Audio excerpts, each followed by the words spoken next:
Study IQ IAS, अब तैयारी हुई अफोर्डेबल। नमस्कार दोस्तों ये बात सच है कि चाइना के अंदर जिस तरह से कोविड के केसेस बढ़ रहे हैं और उसके अलावा भी कई देशों में आपको कोविड के केसेस देखने को मिलेंगे, लेकिन क्या भारत को इससे चिंता होनी चाहिए?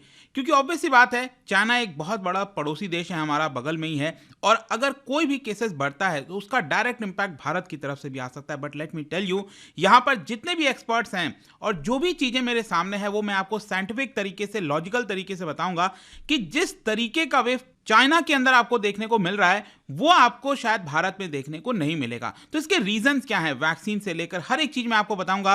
काफी कुछ जानने को है, चलिए आगे बढ़ते हैं। लेकिन उसके पहले ध्यान रखिएगा दोस्तों, अगर आप यूपीएससी प्रीलिम्स का एग्जाम दे रहे हैं अगले साल ऑन 28 मई को, तो आपके लिए स्टडी IQ का एक वन स्टॉप सोल्यूशन है, that is success in prelims plus का प्रोग्राम, जिसके तहत आपको 200+ आवर्स की लाइव टीचिंग दी जाती है, जिसके माध्यम से स्टैटिक और करंट अफेयर्स का जो इंटीग्रेटेड स्टडी है वो कराया जाता है। इसके अंदर आपको सीसैट भी कवर कराया जाएगा, कंसोलिडेटेड जो बुक्स होते हैं वो आपको भेजे जाएंगे घर पर, all India open mock test भी आप इसके माध्यम से दे सकते हैं। ये सारी चीजें at a very affordable price. हमारे वेबसाइट और ऐप पर जाना है या फिर कमेंट में इसका लिंक मिल जाएगा और आपको कोड इस्तेमाल करना है अंकित लाइव, ताकि सबसे कम दाम पर आप इस पूरे कोर्स को ले सकें। इसके अलावा और अगर आपको NCERT वगैरह लेना है तो जो भी कोर्सेज हैं, use the code Ankit live to get the maximum discount. इसके अलावा और अगर आपको MCQs चाहिए तो यहां पर हमारे इंस्टा पेज पर जा सकते हैं, वहां पर स्टोरीज में जितने भी MCQs हैं वो मैं वहां पर डालता रहता हूं। इसके अलावा चलिए अब स्टार्ट करेंगे कि एग्जैक्टली हो क्या रहा है। जैसा कि मैं आपको बता रहा था, चाइना के अंदर अगर आप देखोगे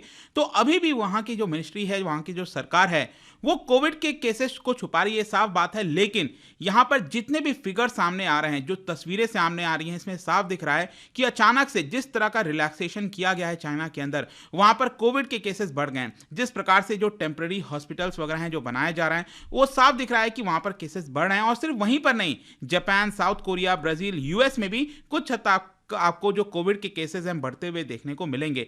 तो क्योंकि चाइना में इस समय ऑल टाइम हाई पर चल रहा है जो कोविड के केसेस हैं, इसकी वजह से भारत क्या प्रोटेक्टेड है? जो चाइना में वेव आ रखा है, वहां पर जो वेरिएंट है, क्या उससे भारत प्रोटेक्टेड है? क्या भारत को कोई खतरा नहीं है? उसको लेकर मैं आपको एक एक चीज बताता हूं। सबसे पहले बात करेंगे वैक्सीन के बारे में। देखो, 96% जो कोविड वैक्सीन है भारत में जो लगाई गई है, या तो वो आपको मिलेगी ऑक्सफोर्ड एस्ट्राजेनेका वाली, या फिर आपको मिलेगा जो भारत बायोटेक की कोवैक्सीन है। यही दोनों है। इनफैक्ट 80% वैक्सीन आपको जो एस्ट्राजेनेका वाला है, कोविशील्ड जिसको नाम दिया गया है, वही वाला आपको देखने को मिलेगा। लेकिन वहीं अगर आप चाइना के अंदर देखो तो चाइना में सबसे ज्यादा जो वैक्सीन लगाई गई है वो है आपका कोरोना वैक और या फिर सिनोफार्म।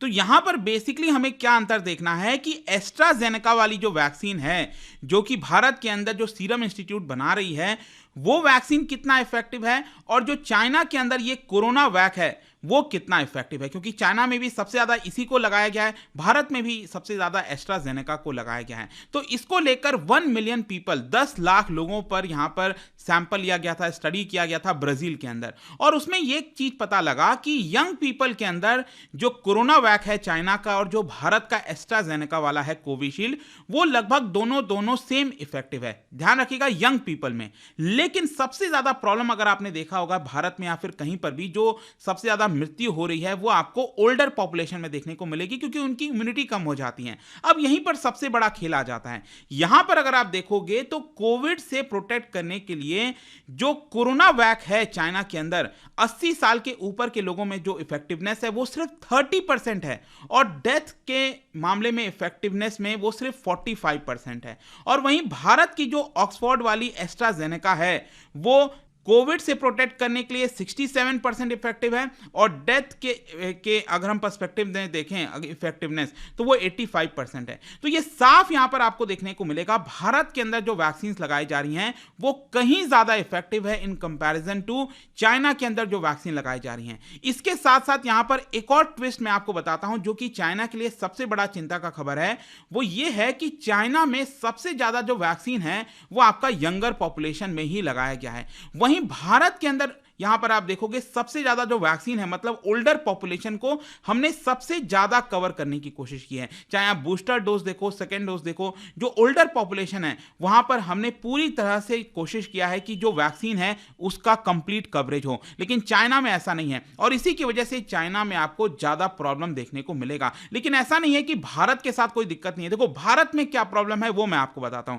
देखो भारत में क्या दिक्कत है कि हमने बूस्टर वाला जो डोज है उसका कवरेज अभी कंप्लीट नहीं किया है, क्योंकि यहां पर अगर हम देखें 14 कंट्रीज को कंपेयर किया गया था जहां पर 100 मिलियन से ज्यादा पॉपुलेशन है, उसमें भारत का नंबर 10th है। मतलब कि हर 100 की आबादी में भारत में 16 लोगों को ही बूस्टर डोज दिया गया है। और वहीं ब्राजील में देखिए तो हर 100 लोगों पर 57 लोगों को बूस्टर डोज दिया गया है। यूएस के अंदर हर 100 लोगों में 40 लोगों को बूस्टर डोज दिया गया है। अगेन यहां पर भी आप देख सकते हो कि कितने लोगों को वैक्सीन नहीं मिली है। ये मैं भारत की बात कर रहा हूं। भारत के अंदर आप देखिए तो फर्स्ट डोज में 60 मिलियन पीपल को वैक्सीन नहीं मिली है, ठीक है, वैक्सीन डोज नहीं दिया गया है। सेकेंड डोज का 135 मिलियन, मतलब फर्स्ट और सेकेंड डोज तो लगभग पूरे पॉपुलेशन को हमने कवर कर लिया, इसमें कोई बड़ी दिक्कत नहीं है। लेकिन सबसे ज्यादा दिक्कत कहां है? बूस्टर डोज में। जो थर्ड डोज आप कह लो, बूस्टर डोज कह लो, जो भी कहना है कहो, लेकिन यहां पर आप साफ देख सकते हो, चाहे अडल्ट पॉपुलेशन की बात करें या फिर ओवरऑल पॉपुलेशन की बात करें, यहां पर जो वैक्सीन है बूस्टर डोज का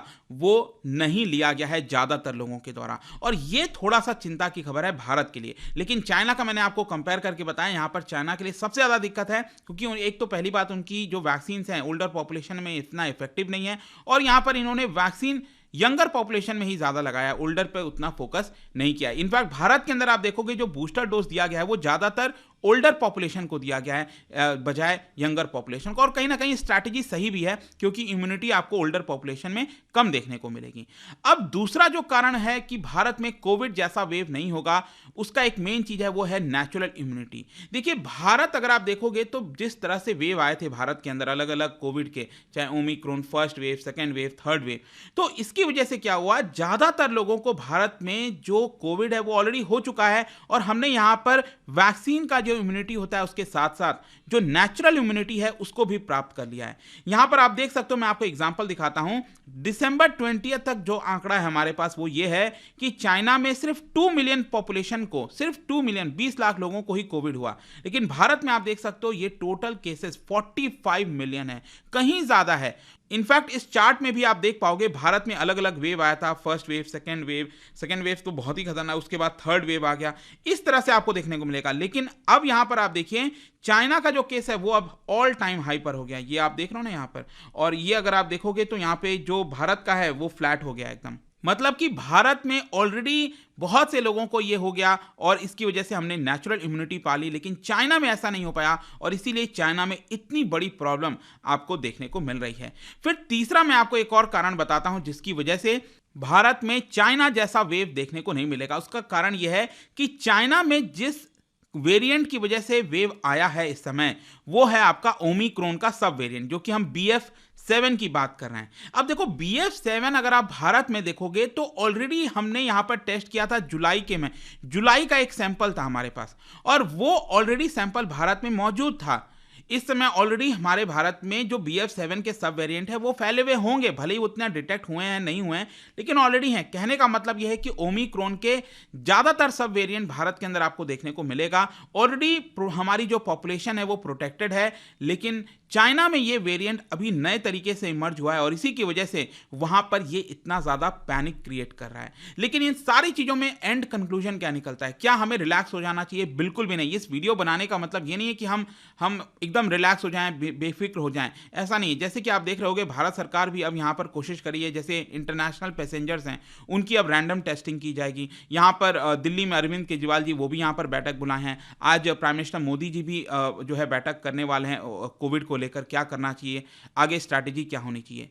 और कहीं ना कहीं जो हमारी पॉपुलेशन है उनको ये समझने की जरूरत है, जो भी ये लोग वीडियो देख रहे हैं उनको समझने की जरूरत है कि अब यहाँ पर अब आप अलर्ट हो जाइए। अब जब कहीं आप क्लोज स्पेस में जाते हैं, पब्लिक ट्रांसपोर्ट में जाते हैं, तो जो मास्क है उसको वापस से लगाना स्टार्ट करिए, क्योंकि ये चलन अब मैं देख रहा था धीरे धीरे लगभग खत्म ही होता जा रहा था। याद कीजिएगा सेकेंड वेव जो आया था कितना खतरनाक था, उस समय भी हमने सोचा था कि चीजें खत्म हो गई, बट कुछ भी हो सकता है। मैं बस ये वीडियो इसीलिए बना रहा था कि जो प्रेजेंट में सिचुएशन है उसके मुकाबले चाइना जैसा वेव भारत में नहीं दिख रहा है, लेकिन ऐसा नहीं है कि कुछ भी नहीं हो सकता, नथिंग इज इम्पॉसिबल, बट हमें इसको लेकर सचेत रहना है और अलर्ट रहना है। और जाने से पहले एक इंटरेस्टिंग क्वेश्चन आप सभी के लिए, क्या बता सकते हैं कि जो मलेरिया होता है उसकी वजह से हमारे बॉडी का कौन सा ऑर्गन अफेक्ट होता है, ये आपको बताना है। इसका राइट आंसर आप सबको पता है, मेरे इंस्टाग्राम पर तो मिलेगा ही, वहां पर अगर आप नहीं हो कोई बात नहीं, टेलीग्राम से भी ले सकते हैं इसका सही उत्तर। मैं कई सारे जो MCQs हैं वो यहाँ पर स्टोरीज में डालता रहता हूँ। बाकी अगर आपको PDF चाहिए तो टेलीग्राम पर आइए, अलग अलग सोशल मीडिया पर आप जुड़ पाओगे। और जैसा मैंने बताया, UPSC प्रीलिम्स की आप तैयारी कर रहे हैं, then this is the best course for you,